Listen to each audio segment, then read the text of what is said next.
Click the link to pre-register for Wuthering Waves down below.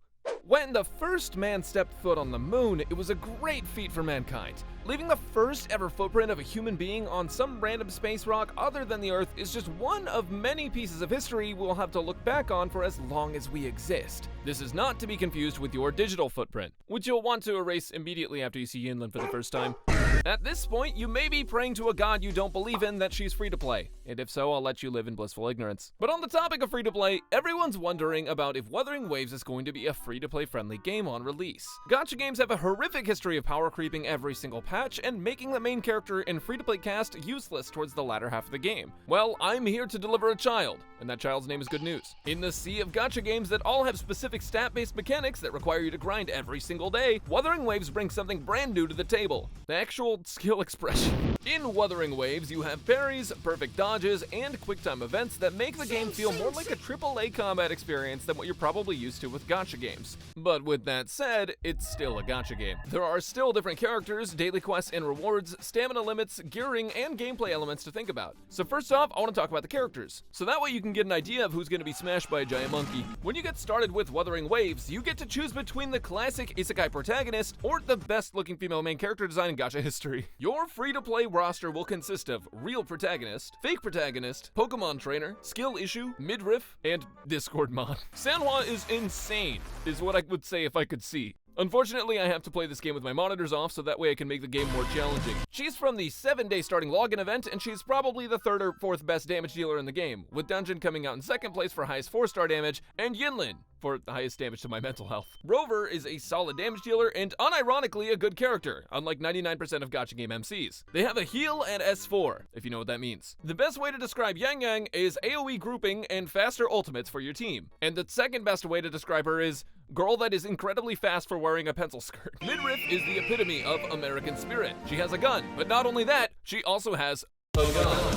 She'll make fights easier when you suck at close combat. Not that that will save you, since some of the bosses literally teleport to you. Discord mod may look cringe, but he's also cool if you can get past the fedora and if you're a Discord mod. And lastly, you have Baiji, who covers healing for you with her white lapras. Healing in this game is optional, since the only point of HP that matters is the one keeping you from beating God. Free-to-play cast is incredibly strong, but honestly, it doesn't even matter how much damage they do relative to each other, because the only game mode where DPS matters more than staying alive is the Tower of Adversity. This game mode usually has a bunch of enemies to defeat in a certain time period, and if you don't meet it, you lose. It's a lot like the hologram boss fights, if you didn't die from breathing in the wrong direction. The hologram boss fights are incredibly fun and test your ability to improvise, adapt, and overcome against a sequence of boss attacks and mechanics that only increase in number as you go higher in level. To give you context, players have been able to beat the level 70 bosses since level 40 with a solo 4-star character. So that should give you an idea of how much skill plays into it. With the game being so based on your ability to parry, dodge, and pull off the right combo, it makes your actual character roster feel like it doesn't matter as much as how good you are at the game. Well, either that, or you just play Dungeon, who seems to be massively overtuned. Don't tell the developers I said that, though. Imagine a 4-star character that you get on a random 10 pull on the beginner banner being stronger than some of the 5 stars. Some people will argue that her HP cost is what makes playing her risky, and I would agree with that, if everything in the game didn't already one-shot you. Dungeon is super strong, so for free-to-play players, you not only have an insane free-to-play roster, but you also have other 4 stars in your corner that make it so you don't have to pull any 5 stars. Not that that's gonna stop you from pulling for her.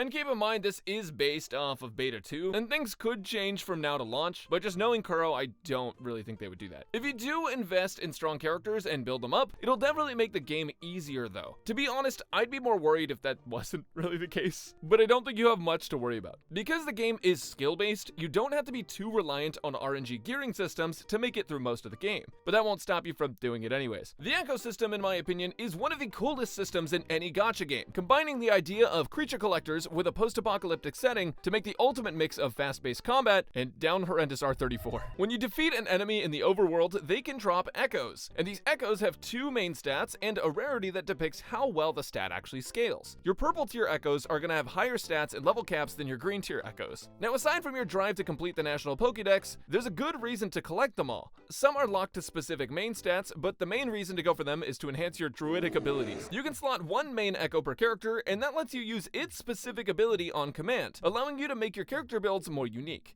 And you can do this. Due to how swapping in this game works, with a lot of echoes, you can still get their effects or damage whenever you swap off. It's like adding 3 more teammates to your team. For example, I can equip this monkey that I nicknamed Harambe, and when I swap mid-fight, he continues to smack the shit out of the boss. The way equipment works in this game is that you have 12 points to spend on echoes, and early on in the game you'll only have 10. And each echo costs a certain amount of points to equip. The cost to equip usually depends on the stats, and certain stats cost more than others. That said, the better stats are usually tied to bosses, so in a way, it gives you a little bit of modularity, but can also make building characters, more confusing. There's 2-piece and 5-piece sets, and I really wish they were just 2 and 4, personally. Having an off-piece is really important. The set effects are fixed to some echoes, and while I don't know all the ins and outs of all the sets and stats of echoes, I do know that echoes are infinitely farmable. So if you're looking for a specific echo with the right set or main stat, you can run around your world, defeat all of the monsters, and then hop into co-op and defeat all of those too. It's only once you have the right main stat that you fall into the deepest depths of despair.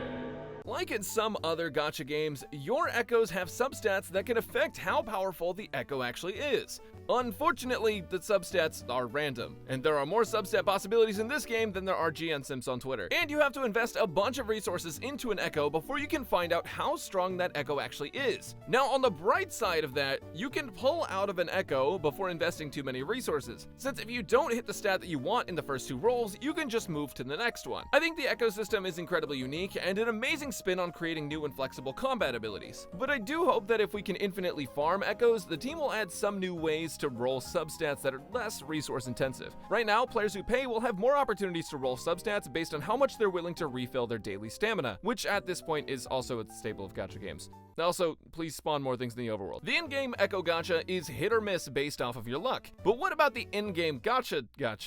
One of the best things about free-to-play games is that you don't have to pay as long as you're in it for the long haul. I already spoke about how strong the free-to-play characters are in this game, but obviously since this is a gacha game, some of the coolest, hottest, most badass, hottest, strongest, hottest designs are going to be 5-star characters. Are they achievable for free-to-play players? Well, I can't really promise how many pulls you'll get, but I can tell you about the gacha pity system. There are 4 banners in this game as of CBT2. Well, technically 5 if you count the beginner banner. The beginner banner is for new accounts, and it guarantees you get a standard 5-star character within 50 pulls. Pretty standard stuff, but it's worth knowing that this girl, right here, she's kind of busted, and if they don't dial her back for release, she's probably going to be your reroll target. You also have the standard banner, which has its own pull currency separately from the limited and weapon banners. You also have a limited character banner with a pity of 80, but a 50-50 chance of getting the character you're pulling for. Now this is pretty standard nowadays, and while I don't particularly like the 50-50 portion, it's definitely not as bad as it could be. I hope they do away with that for release, but right now that's what it is. What I'm really focused on though are the 2 other banners, the standard weapon banner and the limited weapon banner. The standard weapon banner has a hard pity of 80 and lets you choose a target to roll for, and that target is guaranteed when you roll a 5-star, meaning that you can choose which weapon you actually get from the standard banner. But to be honest, knowing Kuro Game, I wouldn't be surprised if they just straight up gave us a 5-star weapon.